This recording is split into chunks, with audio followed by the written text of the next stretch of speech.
Why media is in the hands of only one caste. ఇది ఎప్పటి నుంచో జరుగుతున్న చర్చ.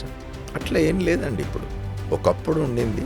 ఆ కాస్ట్ వాళ్ళు పత్రికలు నిర్వహిస్తూ ఉన్న యజమానులుగా ఉన్న వాటికి సంపాదకులుగా బ్రాహ్మలు ఉంటారు అందరని కదా. నక్సల్స్ని సప్రెస్ చేయాలి. ఎక్కడో ఇద్దరు బాంబ్ బ్లాస్ట్లు అటు చూస్తే కరీంనగర్ ఆ ప్రాంతాలు, వరంగల్ ప్రాంతం అంటే అటవీ ప్రాంతం ఎప్పుడు చూసినా ఏదో ఒక అల్లకల్లోలం హల్చల్ వాతావరణం ఉంటూనే ఉంటుంది. ఎక్కడికైనా పోతే మేము రిపోర్ట్ చేయడానికి చాలా హర్డిల్స్ ఉండేవి. పోనిచ్చేవాళ్ళు కాదు, క్వశ్చన్ చేసేవాళ్ళు, పిలిచేవాళ్ళు. మీ ఎక్స్పీరియన్స్ చాలా మంది ఇంటర్వ్యూ చేసి ఉంటారు కదా, ఎట్లా ఉంటుంది సార్ లోపలికి ఇంటర్వ్యూ చేయడం? అంత ఒక టఫెస్ట్ సిచ్యువేషన్ కదా. ఎవరినైనా జిల్లా కార్యదర్శిని కలవాలనుకుంటే కూడా అప్పట్లో సందేవేని రాజమౌళి, ఎలియాస్ ప్రసాద్, ఆయన పీపుల్స్ వార్ జిల్లా కార్యదర్శిగా ఉండేవాడు. ఆయన్ని కలవడానికి మేము ఏదైనా సమాచారం కోసం, మాట్లాడడానికో, వార్త కోసమో ఆయన్ని కలవాలనుకున్నా కూడా అపాయింట్మెంట్ ఏపీటీ అంటారు. అపాయింట్మెంట్ దొరకడానికి కొన్ని నెలలు పట్టేది. Hello friends, welcome to our podcast. నేను మీ journalist Manoj. Today I'm very excited and proud to 40 ఏళ్ల పాటుగా జర్నలిజంలో అనేక ఇన్వెస్టిగేషన్లు, అనేక రకాలుగా ఇంటర్వ్యూలు, ఎంతోమంది మహామహులని ఇంటర్వ్యూ చేసిన వ్యక్తిని ఈరోజు నేను పాడ్కాస్ట్కి ఇన్వైట్ చేశాను. Really I'm very proud. 40 years experience మొత్తాన్ని కూడా ఈ పాడ్కాస్ట్ ద్వారా అనేక విషయాల్ని ఆయన అడిగి తెలుసుకుందాం, డిస్కస్ చేద్దాం. So let me welcome Devulapalli Amar గారు, ద సీనియర్ మోస్ట్ జర్నలిస్ట్. ఆ రోజు ఇందిరాగాంధీ టైం నుంచి ఈరోజు జెన్జీ కిడ్స్ వరకు ప్రతి కళ్ళెదుట చూసినటువంటి వ్యక్తి ప్రతి విషయాన్ని కూడా షేర్ చేసుకోబోతున్నారు.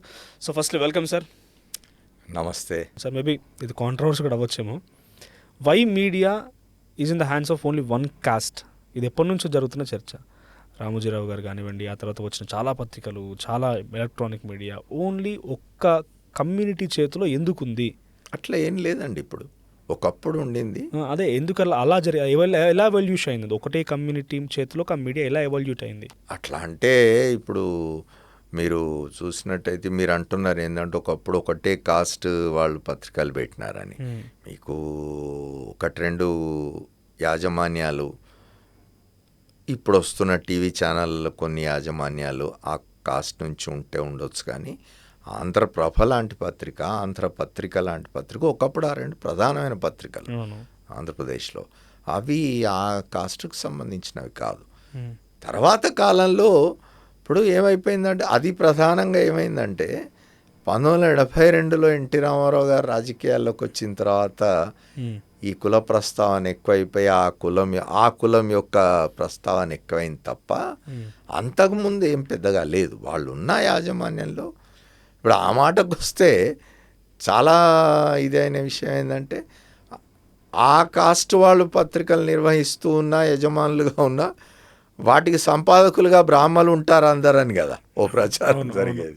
ఇప్పుడు అవన్నీ ఇప్పుడు నేను అన్నట్టుగా 82లో ఎన్టీ రామారావు గారు రాజకీయాల్లోకి వచ్చిన తర్వాతని ఈ కులాల ఇది ఏమంటారు, కులాలు ఏ కులానికి ఆ కులం ఇది కావడం, కులం కాన్షియస్నెస్ అనేది పెరిగిందేమో అనుకుంటాను నేను అప్పటి నుంచి.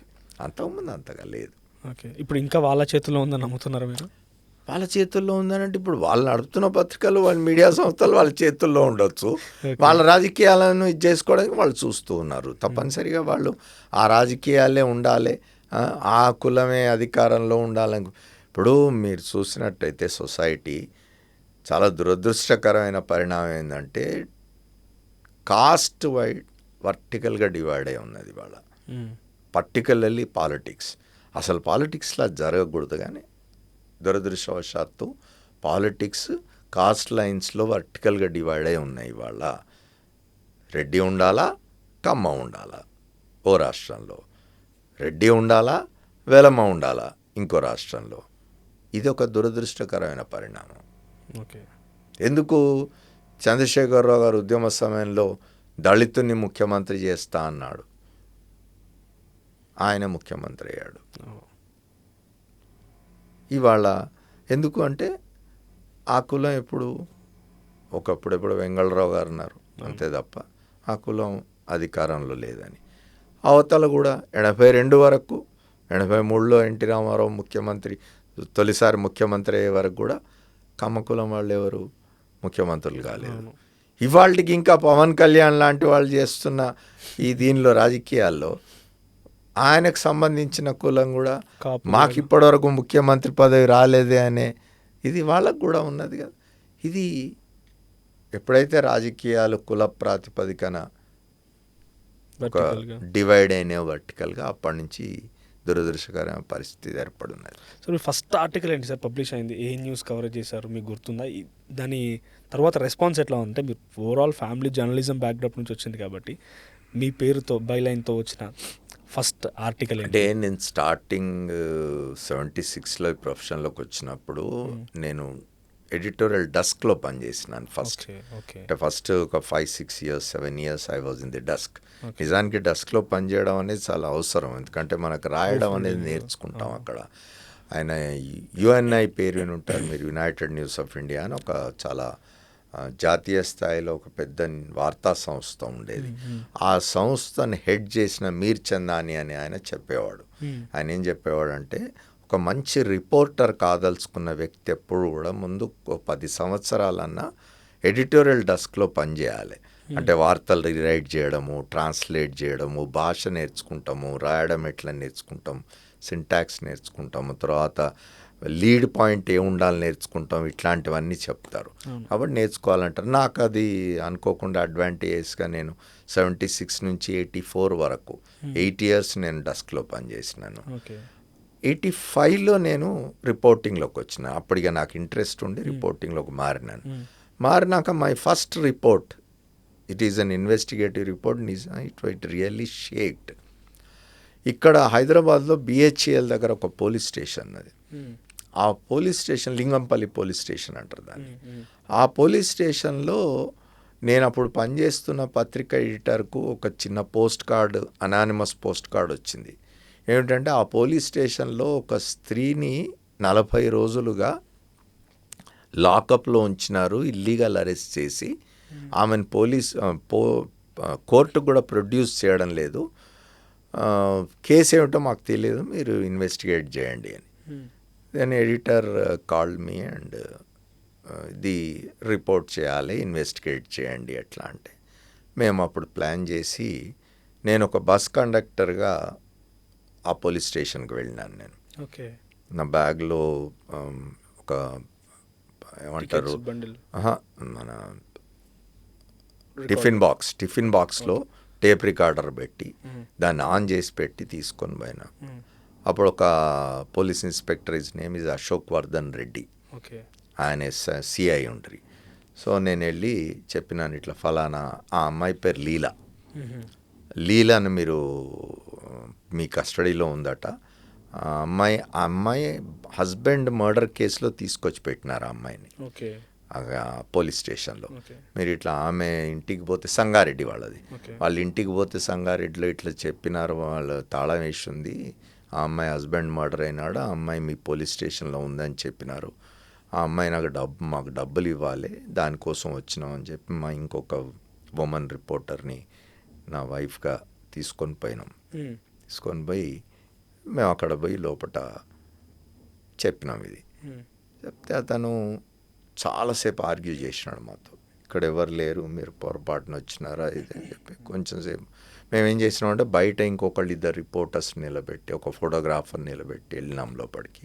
టైం చెప్పినాం, ఫలానా టైం లోపల రావాలి, రాకపోతే మీరు లోపల రండి అని. ఇక ఆర్గ్యుమెంట్స్, హీటెడ్ ఆర్గ్యుమెంట్స్ జరిగినాయి. ఇవన్నీ చివరికి అతను ఒప్పుకున్నాడు, మేము అరెస్ట్ చేసినాం, నువ్వేం చేస్తావురా, నువ్వు బస్ కండక్టరు అట్ వీట్ అని. ఈ పోలీసులను పిలిచి లోపటేయండి లాకప్లో అన్నాడు. నన్ను లాకప్లోకి తీసుకుపోతున్న టైంలో మా వాళ్ళు ఎంటర్ అయ్యి మా ఐడి కార్డ్స్ అని చూపించినాం. Then he got shock. అప్పుడు అతను యాక్సెప్ట్ చేసినాడు, ఎస్ సార్ మా దగ్గర ఉంది. 40 రోజుల పాటు మీరు ఎట్లా ఇది చేయకుండా చేస్తారంటే, అనుకోకుండా అంతకు ముందు రోజే కోర్టుకు ప్రొడ్యూస్ చేసినాడు అతను. చెప్పింది ఇట్లా నేనే కోర్టుకు ప్రొడ్యూస్ చేసినామని. అప్పుడు దాని మీద మేము ఒక సిరీస్ ఆఫ్ స్టోరీస్ రాస్తే ఒక అడ్వకేట్ దాన్ని ఇంగ్లీష్లో చేసి, అప్పుడు సుప్రీంకోర్టు చీఫ్ జస్టిస్ ఆయన పిఎన్ భగవతి అని సుప్రీంకోర్టు చీఫ్ జస్టిస్ ఉండే. ఆ రోజుల్లో ఆయన ఈ పబ్లిక్ ఇంట్రెస్ట్ లిటిగేషన్ బిల్ లో బాగా ఎంటర్టైన్ చేసేవాడు. ఆ అడ్వకేట్ ఈ స్టోరీ అంతా ఇంగ్లీష్లో ట్రాన్స్లేట్ చేసి అక్కడికి పంపించినాడు సుప్రీంకోర్టుకి, భగవతి దాని మీద ఆంధ్రప్రదేశ్ గవర్నమెంట్కు ఇది చేస్తే నోటీస్ ఇస్తే Andhra Pradesh government had to reply. అప్పుడు ఆ ఇన్స్పెక్టర్ను అక్కడి నుంచి ట్రాన్స్ఫర్ చేయడము ఏం చేసినారో మాకు గుర్తులేదు. It was a very big investigative story. That was my first investigative story. Such impactful గా ఉండేది. Yeah, we had story supreme court వరకు వెళ్ళింది. yes, Supreme Court had ordered the state government to take action on that and report back. Okay. So Amar గారు అనగానే నేను చూస్తున్న టైంలో నాకు ఎక్కువగా మీ గురించి వచ్చిన సజెషన్ ఏఐ కూడా అడుగుతూ చెప్తోంది కాబట్టి, నక్సలైట్స్ ప్రభావిత ప్రాంతాల్లో చాలా సీరియస్ ఇన్వెస్టిగేషన్లో లేకపోతే రిపోర్టింగ్లో ఉండేది మీరు. How hurdles you have faced sir? అంటే అప్పుడు నక్సల్స్ని సప్రెస్ చేయాలి, ఎక్కడో దగ్గర బాంబ్ బ్లాస్ట్లు, అటు చూస్తే కరీంనగర్ ఆ ప్రాంతాలు, వరంగల్ ప్రాంతం అంటే అటవీ ప్రాంతం, ఎప్పుడు చూసినా ఏదో ఒక అల్లకల్లోలం హల్చల్ వాతావరణం ఉంటుంది. How hurdles you have faced? అంటే అటు పోలీస్ సపరేషన్ ఉంటుంది, ఇటు నక్సలిజం వాళ్ళు మళ్ళీ నమ్ముతారా నమ్మరా, వాళ్ళు మనకి ఇన్ఫర్మేషన్ ఇస్తారా అనే ఒక రకం కూడా ఉంటుంది కదా. లాట్ ఆఫ్ హర్డిల్స్ అండి. అసలు ఎంత అంటే మీరు ఆ రోజుల్లో అసలు కదలికే, మీరు ఎక్కడ కదలాలన్నా కూడా పోలీస్ నిఘా ఉండేది, రిపోర్టర్ల మీద కూడా. తెలంగాణలో ముఖ్యంగా ఉత్తర తెలంగాణ జిల్లాల్లో స్ట్రింగర్స్ ఉంటారు కదా, జిల్లాలలో నెట్వర్క్ ఉంటుంది మనకు, న్యూస్ నెట్వర్క్. రిపోర్టర్లు కనీసం కొన్ని వందల మంది రిపోర్టర్ల మీద పోలీసులు కేసులు పెట్టినారు ఆ రోజుల్లో. ఇప్పుడు నక్సలైట్ పార్టీ వాళ్ళు వచ్చి ఏదైనా ఒక పత్రికా ఆఫీస్ ముందు పోస్ట్ బాక్స్ ఉంటే అందులో ఒక స్టేట్మెంట్ వేసిపోతారు. వాళ్ళు ఏం చేస్తారు, ప్రతి ఆఫీస్కి తిరగడానికి అవకాశం ఉండదు, ఎందుకంటే వాళ్ళు మళ్ళీ పోలీసులు పట్టుకుంటారేమో, ఎక్స్పోజ్ అవుతానే భయంతో ఒక బండల్ రబ్బర్ బ్యాండ్ చుట్టి ఒక 10-15 ప్రెస్ నోట్స్, వాటి మీద ఆంధ్రజ్యోతి, ఆంధ్రప్రభ, ఆంధ్రపత్రిక, ఆంధ్రభూమి అని పేర్లు రాసేసి, ఈనాడు పేర్లు రాసేసి ఒక బండల్ చుట్టి దానికి ఆ రబ్బర్ బ్యాండ్ పెట్టి ఆ పోస్ట్ బాక్స్లో వేసి వెళ్తారు. కొన్నిసార్లు ఒక పత్రికా ఆఫీస్ ముందు పోస్ట్ బాక్స్లోనో లేకపోతే బస్ స్టాండ్లలో అన్ని పత్రికలకు బాక్సెస్ ఉండేవారు, వాటిలో వేసిపోతారు ఒక దాంట్లో. అప్పుడు ఏమవుతుంది, మనం తీసినప్పుడు నేను పనిచేస్తున్న పత్రికా ఆఫీస్ పోస్ట్ బాక్స్లో ఉందనుకోండి, తీసి ఆ పత్రికలో ఉంటే వాళ్ళకి పంపిస్తాను కదా, పంపించినందుకు నేను వాళ్ళ ప్రెస్ నోట్స్ డిస్ట్రిబ్యూట్ చేస్తున్నాను, నా మీద కేసు పెడతారు అన్న. ఇట్లాంటి కేసులు కొన్ని వందల కేసులు ఉండేవి తెలంగాణ ప్రాంతంలో. ఇదే కాకుండా మూమెంట్ కూడా, ఎక్కడికైనా పోతే మేము రిపోర్ట్ చేయడానికి చాలా హర్డిల్స్ ఉండేవి. పోనిచ్చేవాళ్ళు కాదు, క్వశ్చన్ చేసేవాళ్ళు, పిలిచేవాళ్ళు. ఇప్పుడు హైదరాబాద్ నుంచి ఆ రోజుల్లో పౌర హక్కుల కోసం పనిచేస్తున్న బాలగోపాల్ లాంటి వాళ్ళు జిల్లాలకు వస్తూ ఉండేవాళ్ళు. బాలగోపాల్ కరీంనగర్ జిల్లాకు వచ్చి ఏదైనా కోర్టు కేసు అటెండ్ చేయడానికి వచ్చి మా ఆఫీస్కి వచ్చి నాతో కాసేపు మాట్లాడిపోతే వెంటనే ఎస్పీ నుంచి పిలుపు వచ్చేది. ఆయన ఎందుకు వచ్చినాడు మీ ఆఫీస్కి, ఏం మాట్లాడినాడు, మీరేం మాట్లాడినారు. ఆ రోజుల్లో ఎట్లా ఉండిందంటే మీరెవరు మమ్మల్ని అడగడానికి అని ప్రశ్నించే వాళ్ళు చాలా తక్కువ మంది ఉండేవాళ్ళు. అయితే నేను ఎప్పుడు వాళ్ళకి ఏం సమాధానం చెప్పేవాడిని కాదు, ఎందుకంటే నేను ఇండియన్ ఎక్స్ప్రెస్ అనే ఒక పత్రికకు రిపోర్టర్గా ఉన్నాను. ఇండియన్ ఎక్స్ప్రెస్ ఆ రోజుల్లో చాలా పాపులర్ న్యూస్ పేపర్, చాలా శక్తివంతమైన న్యూస్ పేపర్ అది. తర్వాత నేను ఒక సంఘంలో పనిచేస్తూ ఉన్నాను, వర్కింగ్ జర్నలిస్టుల యూనియన్, అది కూడా చాలా బలమైన యూనియన్, దానికి జిల్లా అధ్యక్షుడిగా ఉన్నాను ఆ రోజుల్లో. కాబట్టి నేను కొంత ధైర్యంగా ఉండేవాడిని, నేనేం జవాబులు చెప్పేవాడిని కాదు. కానీ చాలామంది రిపోర్టర్లను తీసుకుపోయి అరెస్ట్ చేసి కొట్టిన సందర్భాలు కూడా ఉన్నాయి. మేము పోయి ఉద్యమం చేసి వాళ్ళని బయటికి తీసుకురావాల్సిన పరిస్థితులు. ఇట్లాంటివి ఆ రోజుల్లో నక్సలైట్లు రాత్రిపూట వచ్చి వాల్ రైటింగ్ చేస్తూ ఉంటే దూరంగా నిలబడి చూసినందుకు కేసులు పెట్టిన సందర్భాలు ఉన్నాయి. తర్వాత రిపోర్టర్లను పట్టుకుపోయి, అంటే చాలా మారుమూల ప్రాంతాల్లో, కాళేశ్వరం వంటి ప్రాంతాల్లో, ఇప్పుడంటే యాక్సెస్ పెరిగింది, రోడ్స్ బాగానే ఎక్కడ పడితే అక్కడికి వెళ్ళిపోతున్నారు. కానీ ఆ రోజుల్లో కొన్ని ప్రాంతాలు వర్షాకాలంలో మీకు కరీంనగర్ జిల్లాలో మారుమూల ప్రాంతమైన మహదేవ్పూర్ దాటితే, మహదేవ్పూర్ అడవులు మీకు ఐడియా ఉండుంటుంది మీరు, గోదావరి కాని ప్రాంతం వారు. మహదేవ్పూర్ అడవులు దాటినామంటే నీలంపల్లి, ముక్కునూరు, అంబట్పల్లి ఇట్లాంటి గ్రామాలకు వర్షాలు పడితే దాదాపు 15 రోజులు 20 రోజులు రాకపోకలు లేక వాళ్ళు విషపు గడ్డలు భూమిలోంచి తీసి 10 సార్లు 15 సార్లు బాయిల్ చేసి ఆ గడ్డలు దీన్ని బతికేవాళ్ళు, ఎందుకంటే రేషన్ అందేది కాదు. అటువంటి ప్రాంతాల్లో నక్సలైట్ యాక్టివిటీ ఉంటే రిపోర్ట్ చేయడానికి పోయిన రిపోర్టర్స్కి చాలా ఇబ్బందులు ఉండేవి. వాళ్ళని చాలా ఇబ్బంది పెట్టేవాళ్ళు పోలీసులు, కేసులు పెట్టేవాళ్ళు, పట్టుకుపోయేవాళ్ళు, కొట్టేవాళ్ళు, ఇట్లాంటివి చాలా ఉండేవి. రెసిస్ట్ చేసేవాళ్ళం వాటి మీద, ప్రతిఘటన ఉండేది. సో ఒకటి సార్, నేను అదే ప్రాంతానికి సంబంధించిన కొయ్యూరు పోలీస్ స్టేషన్ ఒకటి ఉంటుంది సార్. నక్సలైట్లు ఎప్పుడు చూసినా దాన్ని కంటిన్యూస్గా పేలుస్తూ ఉండేవారు. ఆ తర్వాత దాన్ని పూర్తిగా బండరాయితో కట్టారంటున్నారు. మీకు అది ఇన్స్టెన్స్ గుర్తుంది సార్, పోలీస్ స్టేషన్లు పేల్చేయడం నక్సలైట్లు అనేది? పోలీస్ స్టేషన్లు పేల్చేసిన సంఘటనలు కొన్ని జరిగినాయి. ఇప్పుడు మీరు అక్కడ కొయ్యూరు గురించి మాట్లాడుతున్నారు, హనమకొండ పోలీస్ స్టేషన్ కూడా బాంబు పెట్టి పేల్చినారు కదా ఒకసారి. చాలా అంటే సుబేదారి వంటి ప్రాంతాల్లో, అంటే చాలా ప్రధానమైన ప్రాంతంలోనూ పోలీస్ స్టేషన్, ఆ సుబేదారిలోనూ, వరంగల్ చౌరస్తాలోనూ, హనంకొండ చౌరస్తాలోనూ ఉన్న పోలీస్ స్టేషన్లో బాంబు పెట్టినారు కదా. ఇట్లాంటి సంఘటనలు కొన్ని జరిగినాయి తెలంగాణలో. అదే చెప్తున్నా, ఆ రోజుల్లో నార్త్ తెలంగాణలో పీపుల్స్ వార్ ఉద్యమం చాలా బలంగా ఉండేది. నేను ముఖ్యంగా నేను పనిచేసిన 4 సంవత్సరాలు చాలా పీపుల్స్ వార్ యాక్టివిటీ చాలా ఉన్నది. 89లో తెలుగుదేశం పార్టీ ప్రభుత్వం ఓడిపోయి కాంగ్రెస్ ప్రభుత్వం రాగానే, చెన్నారెడ్డి గారు మళ్ళీ ముఖ్యమంత్రి కాగానే వాళ్ళకు కొంత వెసులుబాటు కల్పించినారు బయటకు వచ్చి పనిచేయడానికి. అప్పుడు కరీంనగర్లో హుస్నాబాద్ అనే ప్రాంతంలో, అంతకపేట అని హుస్నాబాద్ పక్కన ఆసియాలోనే పెద్ద స్తూపం నిర్మించినారు పీపుల్స్ వార్ వాళ్ళు. ఆ తర్వాత మళ్ళీ పోలీసులు దాన్ని పేల్చేసినారు అనుకోండి. ఇట్లాంటి యాక్టివిటీ బాగా ఉండేది కాబట్టి నిర్బంధం కూడా చాలా ఉండేది. అది మీడియా మీద కూడా నిర్బంధం చాలా ఉండేది. మీ ఎక్స్పీరియన్స్ చాలా మంది ఇంటర్వ్యూ చేసి ఉంటారు కదా, ఎట్లా ఉంటాయి సార్ లోపలికి వెళ్తే ఇంటర్వ్యూ చేయడం అంతా ఒక టఫెస్ట్ సిచ్యువేషన్ కదా? హౌ ఫార్ సిచ్యువేషన్స్ ఎట్లా? అంటే అంత సులభంగా ఉండదు. ఇప్పుడు నా అనుభవం, నేను కరీంనగర్లో పనిచేసిన రోజుల్లో చాలామంది నేషనల్ మీడియా, ఇంటర్నేషనల్ మీడియా వాళ్ళు కూడా వచ్చేవాళ్ళు. టైమ్ మ్యాగజైన్ ఉంది కదా, టైమ్ మ్యాగజైన్ పనిచేస్తున్న ఒక రిపోర్టర్, వారి పేరు కూడా చెప్పగలను, అనితా ప్రతాప్ అని, ఆమె వచ్చినారు ఒకసారి కరీంనగర్కి.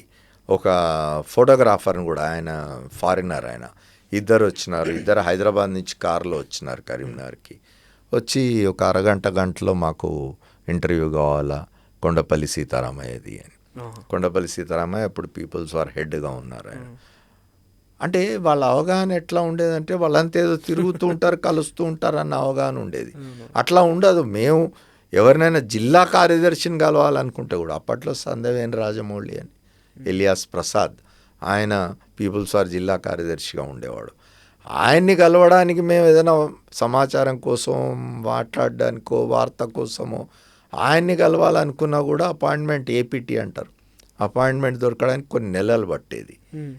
ఇక లోపడిపోయి ఇంటర్వ్యూలు చేయడం అనేది అంత సులభమైన పని కాదు. అంటే వీళ్ళంతా ఏమనుకుంటారంటే, వాళ్ళు ఏదో పక్కనే ఉన్నారు, వచ్చి మాట్లాడిపోతారు అనుకుంటారు. అట్లా ఉండదు. నేను వాళ్ళకి చెప్పినాను, అట్లా ఉండదు అంటే. లేదు మాకెవరో చెప్పినారు, మీకు చాలా యాక్సెస్ ఉంటుందట, మాట్లాడండి, 1 గంటలో మేము వాళ్ళ ఇంటర్వ్యూ చేసి వెళ్ళిపోతాం, అట్లా అనుకుంటారు. అంటే వాళ్ళకి అట్లాంటి ఇది ఉంటుంది, ఇంప్రెషన్ వాళ్ళకి. ఇప్పటికీ మీరు గుర్తుంచుకునే ఇన్స్టెన్స్ ఏదన్నా సార్, ఆ నక్సలిజం లేకపోతే ఆ నక్సలైట్లతో ఇంటర్వ్యూలో కానీ మీరు ఎదుర్కొన్న టఫెస్ట్ సిచ్యువేషన్, ఎస్ అబ్బాయి ఇప్పటికీ మర్చిపోలేని సంఘటన అంటే, ఒకటి చాలా తొందరగా నాకు ఆ 4 ఏళ్ళు అక్కడ పనిచేసిన తర్వాత నన్ను ప్రమోషన్ మీద నేను బ్యూరో చీఫ్గా హైదరాబాద్ రావాల్సి వచ్చింది. బ్యూరో చీఫ్ అయిన తర్వాత కొంచెం మూమెంట్ తగ్గుతుంది, క్లరికల్ జాబ్ ఎక్కువ ఉంటుంది బ్యూరో చీఫ్లకు. ఆఫీస్లో కూర్చొని రిపోర్టర్లకు అసైన్మెంట్లు వేయడం, వాళ్ళకి స్టోరీస్, ఐడియాస్ చెప్పడం, వాళ్ళతో స్టోరీస్ చేయించడం, స్టోరీస్ ఫైల్ చేయించడం, ఇట్లాంటి పని ఎక్కువ ఉంటుంది. దాంతో నాకు ఆ తర్వాత కాలంలో అవకాశం దొరకలేదు. కానీ ఒకటి నేను చాలా మిస్ అయినా, చాలా ఇప్పటికీ ఫీల్ అయ్యే విషయం ఏంటంటే, గణపతి ఇంటర్వ్యూకి సంబంధించి. Ganapathi People's War All India సెక్రటరీగా ఉన్న కాలంలో ఇంటర్వ్యూకి పిలిస్తే 3 సార్లు అపాయింట్మెంట్ మిస్ అయింది. 3 సార్లు ఇక్కడి నుంచి పోవడం, కొన్ని 100 కిలోమీటర్లు ప్రయాణం చేసి పోవడం, అక్కడ దాకా పోయిన తర్వాత ఏదో ఒక ఇన్సిడెంట్ జరగడం, పోలీస్ రైడ్స్ జరగడం, మళ్ళీ మమ్మల్ని వెంటనే వెనక్కి పంపడం, అట్లా 2-3 సార్లు మిస్ అయినాను నేను. అదొకటి నాకు వెలితిగా ఉంటుంది లైఫ్లో. సార్ బ్యూరో చీఫ్ అయిన తర్వాత మీరు అన్నారు, కొన్ని సిచ్యువేషన్లో మనం టాస్క్ అసైన్ చేస్తాం, రిపోర్టర్ ఫుల్ఫిల్ చేస్తారు, అంతా అయిపోతుంది. కానీ మేనేజ్మెంట్ నుంచి ఒత్తిడి కారణంగానో, దాన్ని కిల్ చేయాలనో, లేకపోతే ఇంకేదైనా వచ్చినప్పుడు, అదే ఎడిటోరియల్గా ఉన్నప్పుడు కానీ అలాంటి సిచ్యువేషన్స్ వచ్చాయి మీ లైఫ్లో కూడా? అంటే ఒకటి రేర్గా ఒకటి రెండు అట్లాంటివి జరిగి ఉంటాయి కానీ సాధారణంగా ఎట్లుంటుందంటే ఎడిటోరియల్ పాలసీ అనేది ఒకటి డిసైడ్ అయి ఉంటుంది. దానికి అనుగుణంగానే పనిచేస్తారు. ఎవరు పనిచేసినా కూడా పెద్దగా దాన్ని క్రాస్ చేసిపోయి రాయాలి అంటే ఘర్షణ కోరుకోరు ఎవరు. మేనేజ్మెంట్ కూడా ఎట్లుంటుందంటే ఓవరాల్గా వాళ్ళ ఇంట్రెస్ట్లు కొన్ని ఉంటాయి. ఆ ఇంట్రెస్ట్లు కాపాడుతున్నంత వరకు, ఆ ఇంట్రెస్ట్లకు దెబ్బ తగలనంత వరకు వాడు ఏం రాసుకున్నారు ఆడు. ఎన్ని బ్రేక్ చేసినాం స్టోరీస్, చాలా బ్రేక్ చేసినాం. పొలిటికల్ స్టోరీస్ రాసినాం ప్రభుత్వాల మీద, తర్వాత పొలిటికల్ పార్టీల మీద రాసినాం. పెద్దగా వచ్చే ఇప్పుడు బాగా పెరిగింది మేనేజ్మెంట్ డైరెక్ట్ ఇంటర్వెన్షన్. మేనేజ్మెంట్ వచ్చేసి ఈ వార్త ఎందుకు పెడుతున్నావు, ఈ వార్త ఎందుకు పెట్టడం లేదని అడగడం ఇప్పుడు మొదలైంది. కానీ ఒక 10-20 ఏళ్ల క్రితం వరకు ఈ పరిస్థితి లేదు. మీడియాకు ఎడిటోరియల్ స్వేచ్ఛ చాలా ఉండేది. Editorial freedom was very much there. హాయిగా రాసేవాళ్ళము. జనరల్గా editor use to decide a policy, ఇట్లా ఉండాలి, మనం ఇవి రాద్దాం. అండ్ స్టోరీస్ బ్రేక్ చేయడంలో ఎక్కడ కూడా ఇది ఇంటర్వెన్షన్ అనేది ఉండేది కాదు. ఇప్పుడు బాగా పెరిగిపోయింది. ఇప్పటికే ప్రతిదీ యజమాని చూడండి వార్తే పోతలేదు కదా దాదాపు. చాలా వరకు అట్లానే ఉంటుంది. ఆఫ్టర్ దట్ ఎమర్జెన్సీ అయిపోయింది, నక్సల్ మూమెంట్ అయిన తర్వాత అంత పెద్దటి స్థాయిలో కొన్ని ప్రజలే ఇక బయటకు వచ్చి ఉద్యమాలు చేసినట్టు తెలంగాణ ఉద్యమమే. సో తెలంగాణ ఉద్యమంలో what is your stand? Mostly కొంతమంది జర్నలిస్టులు కానీ నేను మళ్ళీ మీ గురించి సెర్చ్ చేస్తున్న టైంలో, సో జర్నలిస్ట్గా తెలంగాణ వాదాన్ని అమర్ గారు ఎత్తుకున్నారన్నప్పుడు తెలంగాణ వ్యక్తి జర్నలిస్ట్ ఎట్లా అవుతాడు, ఒక ఉద్యమానికి సపోర్ట్ చేసే వ్యక్తి జర్నలిస్ట్ ఎట్లా అవుతాడని విమర్శించిన వాళ్ళు కూడా ఉన్నారు మిమ్మల్ని అప్పుడు. సో ఆ మూమెంట్లో ఎట్లా అనిపించింది సార్? పొలిటికల్ ఎజెండా కానీ ఒక జేఏసీ ఫామ్ చేయడం, స్టూడెంట్స్ వైపు నుంచి, గ్రౌండ్ లెవెల్ నుంచి ఇదంతా ప్రత్యక్షంగా చూసి అప్పుడు రిపోర్ట్ చేస్తున్నారు కాబట్టి, సో ఇంతటి పబ్లిక్ మూమెంట్ వచ్చినప్పుడు జర్నలిస్టుల పాత్ర ఏంటప్పుడు? ఇప్పుడు స్వతంత్ర పోరాటంలో పాల్గొన్నాడు కాబట్టి మహాత్మా గాంధీ జర్నలిస్ట్ ఎట్లా అవుతాడు అంటే ఎట్లా, అంబేద్కర్ జర్నలిస్ట్ ఎట్లా అవుతాడు అంటే ఎట్లా అవుతుంది.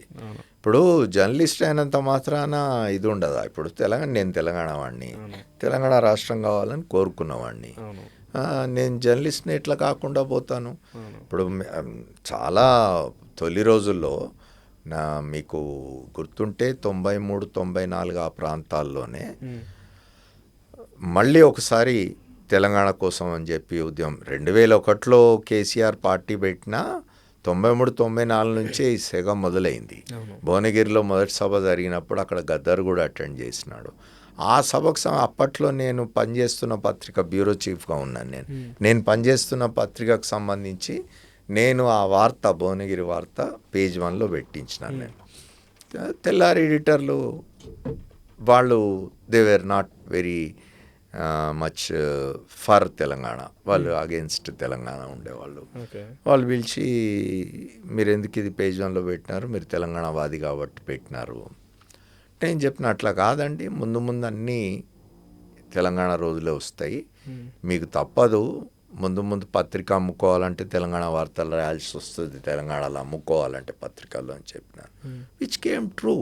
2001లో చంద్రశేఖరరావు పార్టీ పెట్టిన తర్వాత ఇష్టం ఉన్నా లేకున్నా పత్రికలు, మీడియా ఛానళ్ళు, మీడియా అంతా కూడా దాన్ని వెనకాల పరిగెత్తాల్సిన పరిస్థితి వచ్చిందా లేదా? అంతే మరి. సో ఆ మూమెంట్ స్టార్ట్ అయినప్పుడు తెలంగాణ, ఏపీ అని డిఫరెంట్ జర్నలిస్ట్లో కనిపించిందా మీరు పనిచేసే వ్యవస్థలో? జర్నలిస్టులు పెద్దగా లేకుండే, అంటే ఉండే కొంతమంది బాగా వ్యతిరేకించిన వాళ్ళు ఉండేవాళ్ళు.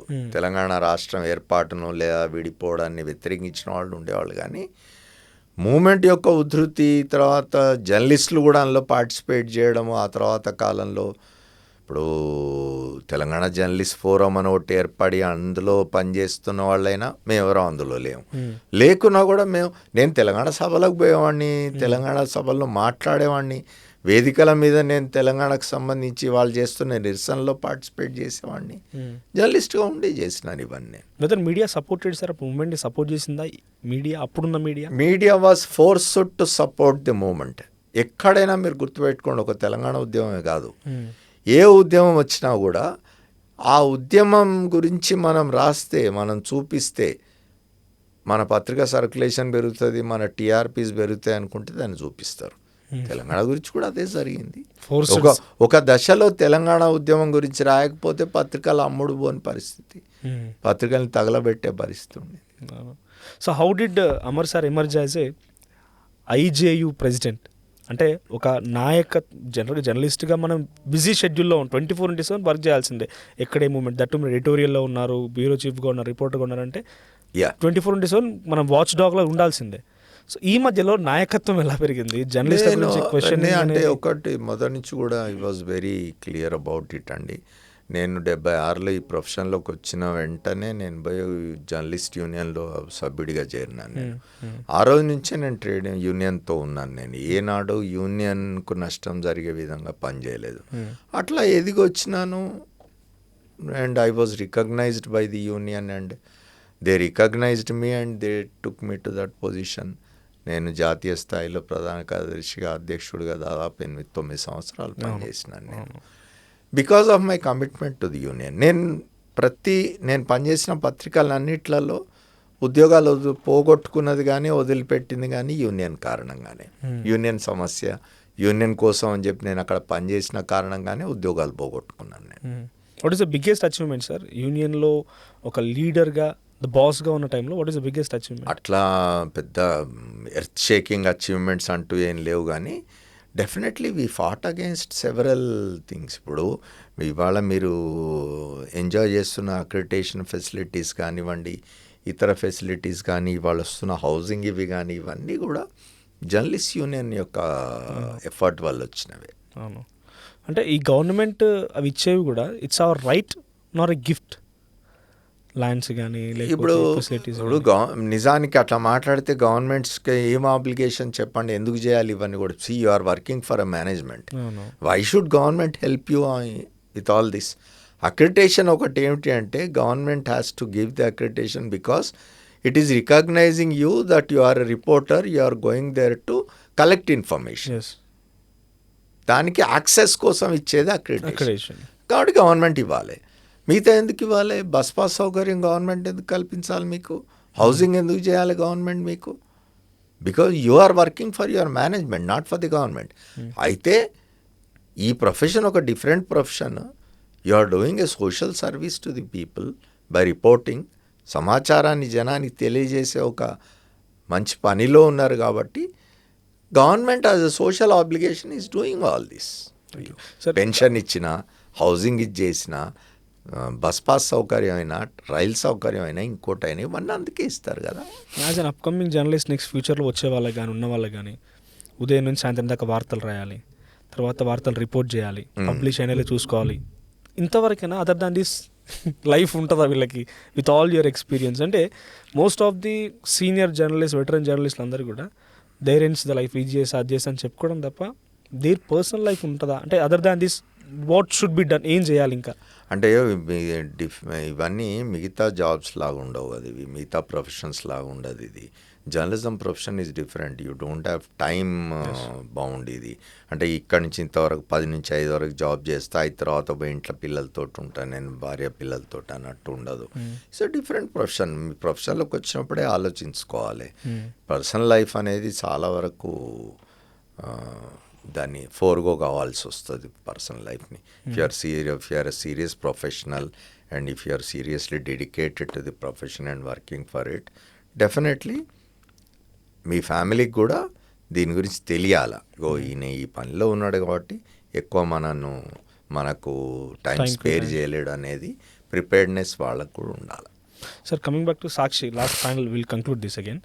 సాక్షి 4th ఎస్టేట్ రోజు ఒక షేకింగ్ సిచ్యువేషన్, రోజు ఒక బ్లాస్టింగ్ కానీ లేకపోతే సిచ్యువేషన్స్ కానీ during the time of division తర్వాత టీడీపీ గవర్నమెంట్లో డెఫినెట్గా you are something big question everyday. వాళ్ళు అరే చూడాల్సిందే ఏం జరుగుద్ది అక్కడ, ఇప్పుడు ఏం లాస్ట్ చూడాల్సిందే. So how did that go? అంటే గవర్నమెంట్ని క్వశ్చన్ చేయాల్సిందే, బట్ లాటర్ ఆన్ మళ్ళీ వైసీపీ వచ్చిన తర్వాత you are into that government being a part. Exactly. This point has to be discussed. ఎందుకంటే చాలామంది చాలా రకాలుగా మాట్లాడుతుంటారు దీని గురించి. ఏమిటి అంటే నేను ఏదో గవర్నమెంట్లో చేరినాను, వైఎస్ఆర్ కాంగ్రెస్ పార్టీకి అనుకూలంగా ఉన్నాను అనే ఒక impression, which is not correct. నేను గతంలో కూడా నేను ఇంతకుముందు కూడా చెప్పినాను మీకు, తెలంగాణ ఉద్యమంలో నేను తెలంగాణకు అనుకూలంగా మాట్లాడినాను కాబట్టి నేను ఏదో ఆంధ్ర ప్రజలకు వ్యతిరేకం అని ఎవరైనా అనుకుంటే అది పొరపాటు. జర్నలిస్ట్గా నా జర్నలిజం ఇది వేరు. ఇప్పుడు వీర్ సాంఘవి అని ఒక టాప్ మోస్ట్ జర్నలిస్ట్ ఉన్నాడు నేషనల్ లెవెల్లో, పేరు వినుంటారు మీరు, వీర్ సాంఘవి. ఆయన వంటలకు సంబంధించిన ప్రోగ్రామ్స్ చేస్తూ ఉంటాడు ఆయన. అంటే ఏమవుతుందంటే ఇప్పుడు ఇంకొకటి సంజయ్ బారు ఉన్నాడు. Sanjaya Baru is a very prominent journalist. ఆయన ఈ దేశ ప్రధానమంత్రికి మీడియా అడ్వైజర్గా పనిచేసినాడు. కాంగ్రెస్ పార్టీలో చేరినట్టయినా మన్మోహన్ సింగ్ గవర్నమెంట్లో ఆయన మీడియా అడ్వైజర్గా ఉన్నాడు. కాంగ్రెస్ పార్టీలో చేరినట్టేనా ఆయన. వీర్ సాంఘవి వంటల ప్రోగ్రామ్స్ చేసిన ఆయన ఇంట్రెస్ట్ అది. ఆయన కుక్ అయిపోయినట్టే, షెఫ్ అయినట్టేనా. ఇది ఎట్లా ఉంటుందంటే, in fact I should tell one more thing. నాకు ఈ టీవీ జర్నలిజంలో ఫస్ట్ నా ఇది TV9తో. Ravi Prakash when he started TV9, నాకు ఫస్ట్ TV9 ఇనాగరల్ డే రోజే మార్నింగ్ న్యూస్ బులెటిన్ చదివే అవకాశం వచ్చింది. అట్లా I started getting interest into print నుంచి నేను ఎలక్ట్రానిక్ మీడియాలోకి రావడం అనేది అక్కడ స్టార్ట్ అయింది. అక్కడ స్టార్ట్ అయ్యి తర్వాత కాలంలో సాక్షి 2008-2009లో సాక్షిలోకి పోయిన తర్వాత, సాక్షి టీవీలో మీరు చూసినట్టయితే ఫోర్త్ ఎస్టేట్ అనేది, that programme was not anti government programme ఏం కాదు అది. It was a very critical programme discussing things.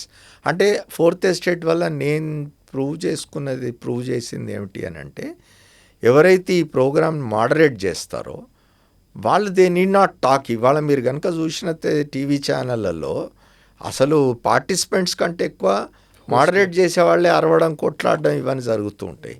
అట్లా ఏం లేకుండా moderators role is to moderate the programme, allow the people, participants to discussants to talk about it అనేది prove చేసినాను 5 ఏళ్ళు. అందుకే ఆ షోకి అంత క్రెడిబిలిటీ వచ్చింది, అది నిలబడింది ఆ షో అంతకాలం.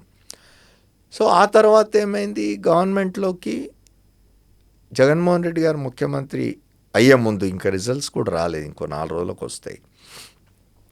వారు నేను కలిసినప్పుడు గవర్నమెంట్లో చేరమని అడిగినారు ఆయన. రిజల్ట్స్ అప్పటికి ఇంకా రాలేదు, కానీ అంత కాన్ఫిడెంట్గా ఉన్నాడు ఆయన. 2019లో 151 సీట్స్ వచ్చినాయి వారికి. ఆయన ఆహ్వానం తిరస్కరించడం ఇష్టం లేక నేను జాయిన్ అయినాను.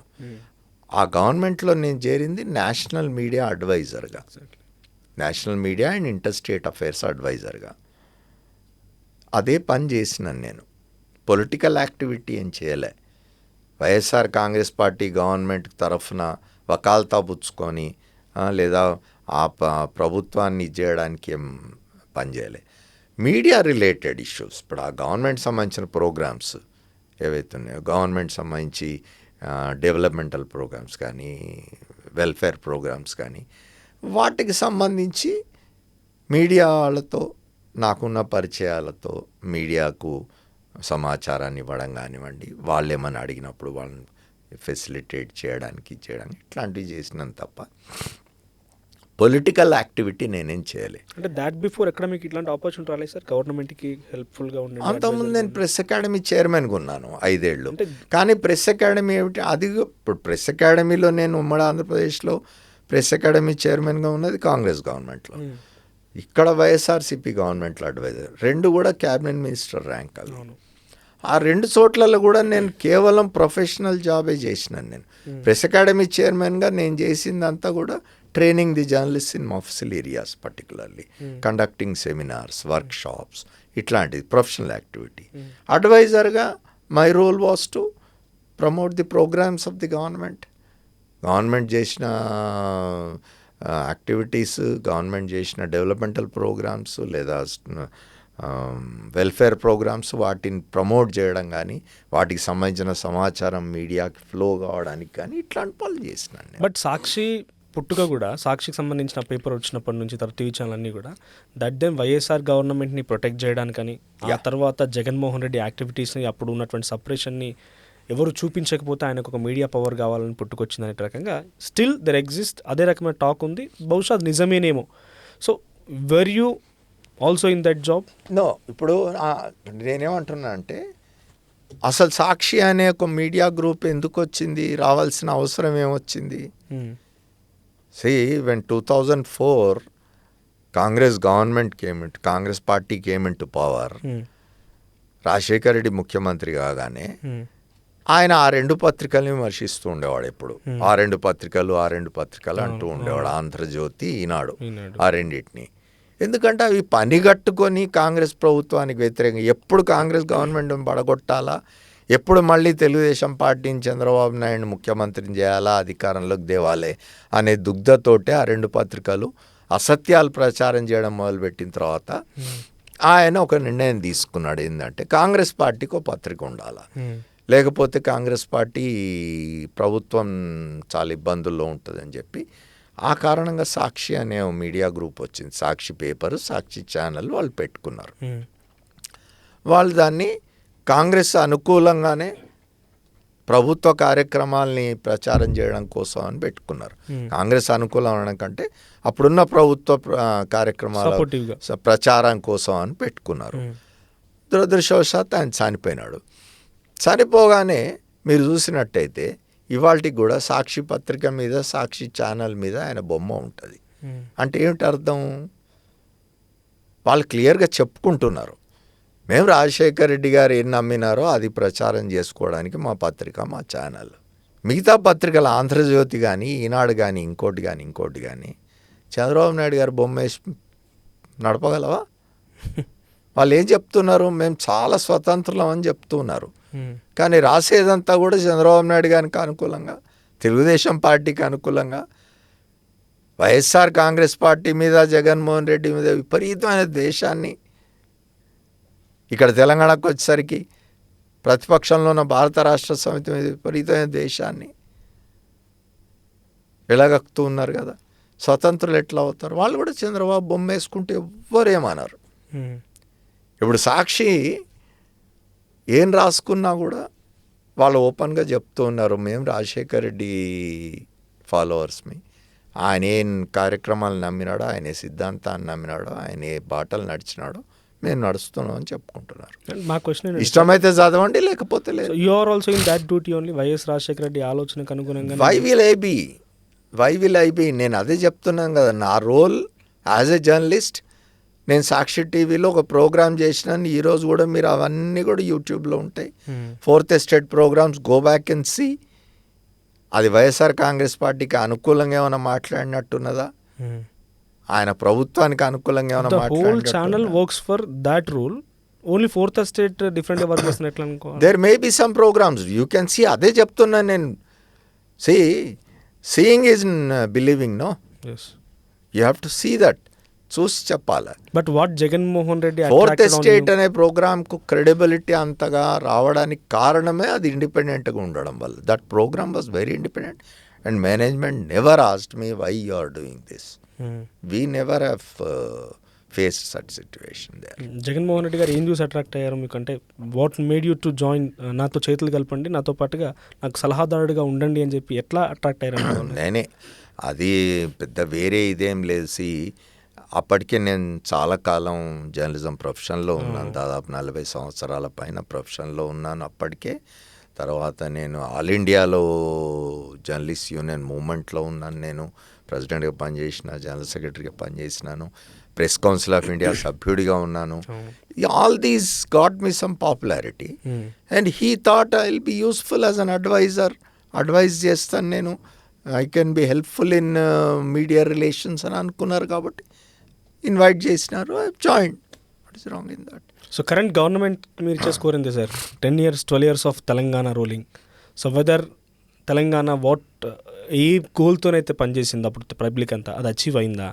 సో ఏపీ గవర్నెన్స్ ఎలా ఉంది? మీ అబ్జర్వేషన్ ఏంటి?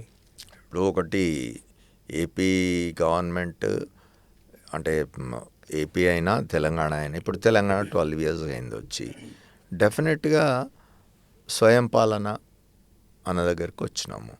ఇప్పుడు ఒక 10 ఏళ్ళు భారత రాష్ట్ర సమితి పనిచేసిన తర్వాత 2 ఏళ్ళుగా కాంగ్రెస్ ప్రభుత్వం వచ్చింది. కాంగ్రెస్ ప్రభుత్వం ఇంకో 3 సంవత్సరాలు పనిచేస్తే కానీ వాళ్ళు చెప్పినవన్నీ అచీవ్ చేస్తారా చేయరా అనేది తేలుతుంది. అప్పటివరకు వెయిట్ చేసి చూడాలి. 10 సంవత్సరాల కాలంలో భారత రాష్ట్ర సమితి డెఫినెట్గా ఒక తెలంగాణ ఐడెంటిటీని అయితే ఎస్టాబ్లిష్ చేసుకోగలిగింది కదా, ఓకే. ఇది కంటిన్యూ కావాలి. ఇప్పుడు ఆంధ్రప్రదేశ్ దగ్గరికి వచ్చేసరికి ఒక సమస్య ఏమిటంటే ప్రభుత్వాలు అనేవి కంటిన్యూటీ. ఇప్పుడు అది మర్చిపోయి రాజకీయ కక్షలు బాగా కనిపిస్తున్నాయి. మీరు ఇవాళ ఆంధ్రప్రదేశ్ పోయి చూసినట్టయితే ఎవరిని అడిగినా చెప్తారు అక్కడ ఈ కక్ష సాధింపు అనేది బాగా జరుగుతున్నది ప్రతిపక్ష పార్టీ మీద అనేది. నిజానికి ప్రతిపక్ష పార్టీ ఇవాళ 11 స్థానాలకు పరిమితమైంది కదా. గత ఎన్నికల్లో 11 స్థానాలు వచ్చిన వైఎస్ఆర్ కాంగ్రెస్ పార్టీకి. ఆ పార్టీకి ఆ పార్టీని లేకుండా చేయాలి అని బహిరంగ ప్రసంగాల్లో కూడా మాట్లాడుతున్నారు కదా. ఆ పార్టీ ఉండకూడదు, ఆ పార్టీ అనేది పోవాలి. ఎప్పుడైనా డెమోక్రసీలో ఒక రాజకీయ పార్టీ ఉండకూడదు అని ఎవరు కోరుకోరు కదా. ప్రతిపక్షం ఉండాలి, ప్రతిపక్షం లేకుంటే అది డెమోక్రసీ ఎట్లా అవుతుంది? వాళ్ళు మళ్ళీ అధికారంలోకి వస్తారా? రెండవది, అధికారం శాశ్వతం కాదు. అంటే కక్ష సాధింపు అంటే గతంలో వాళ్ళు చేశారు కాబట్టి ఇప్పుడు వీళ్ళు కూడా చేస్తున్నారు, అంతే అనుకో. అదే నేను చెప్పేది. ఇప్పుడు గతంలో వాళ్ళు ఏమేం చేసినారు, ఎట్లా చేసినారు, మీరేం చేస్తున్నారు అంటే ఒకవేళ గతంలో వాళ్ళు అది చేసి ఉంటే అట్లాంటి పనులు మీరు చేయకూడదు కదా. అవును, you must be different from them. Change కోసం వచ్చారు కాబట్టి వాళ్ళు చేసినారా లేదా అనేది డిబేటబుల్ ఫస్ట్. ఒకవేళ వాళ్ళు చేసి ఉంటే మీరు చేయకూడదు కదా. You must be more democratic. No, Chandrababu Naidu garu ఇవాళ ఏమి మామూలు మనిషి కాదు, కొత్తగా రాజకీయాల్లోకి వచ్చిన వారు కాదు. దాదాపు 50 ఏళ్ళు ఆయన కూడా. 1978లో మొదటిసారి ఎమ్మెల్యే అయినారు ఆయన. ఇంకో 2 సంవత్సరాలు పోతే 50 ఏళ్ళు పూర్తవుతాయి ఆయనే పబ్లిక్ లైఫ్లోకి వచ్చి.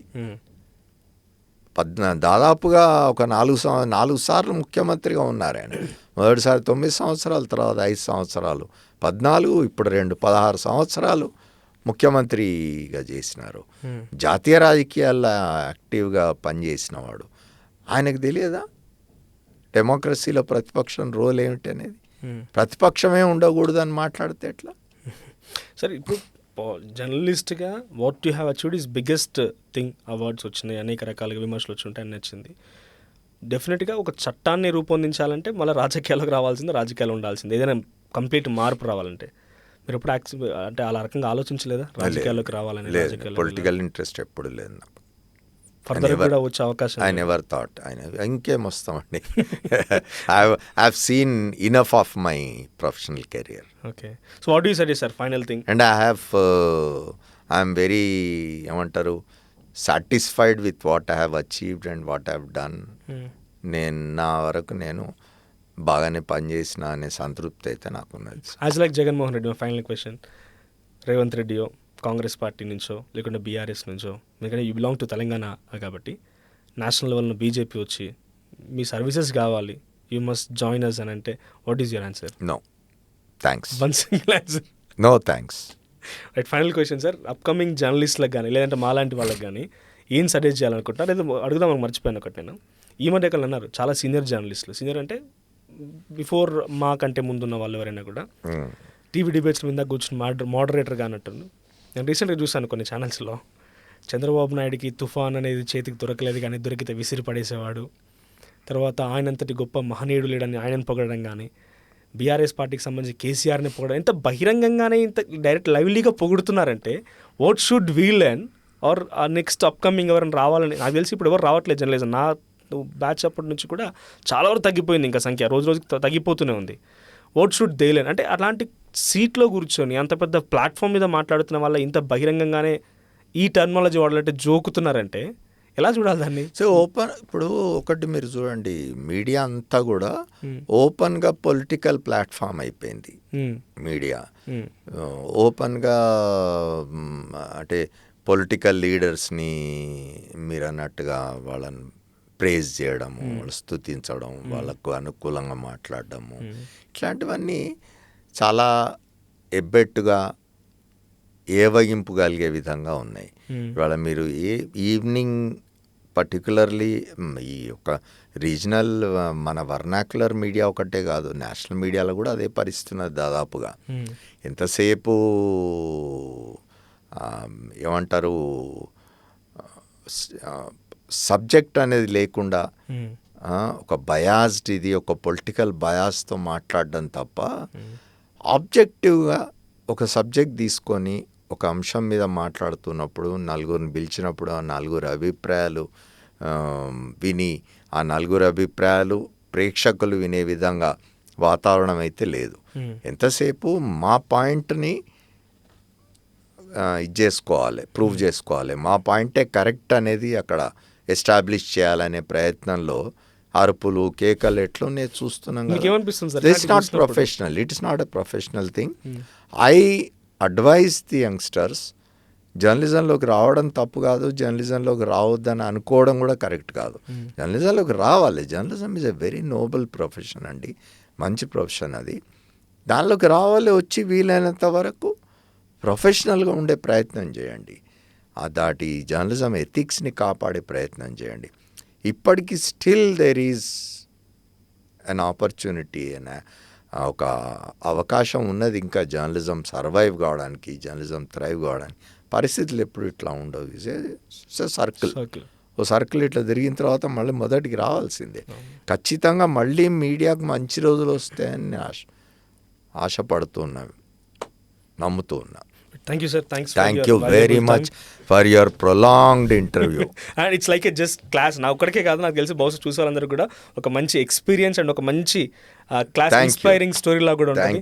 Thanks for your valuable time sir. ఇది అమర్ గారితో స్పెషల్ పాడ్కాస్ట్. సో మీ అభిప్రాయం ఏంటి? కామెంట్ చేయండి.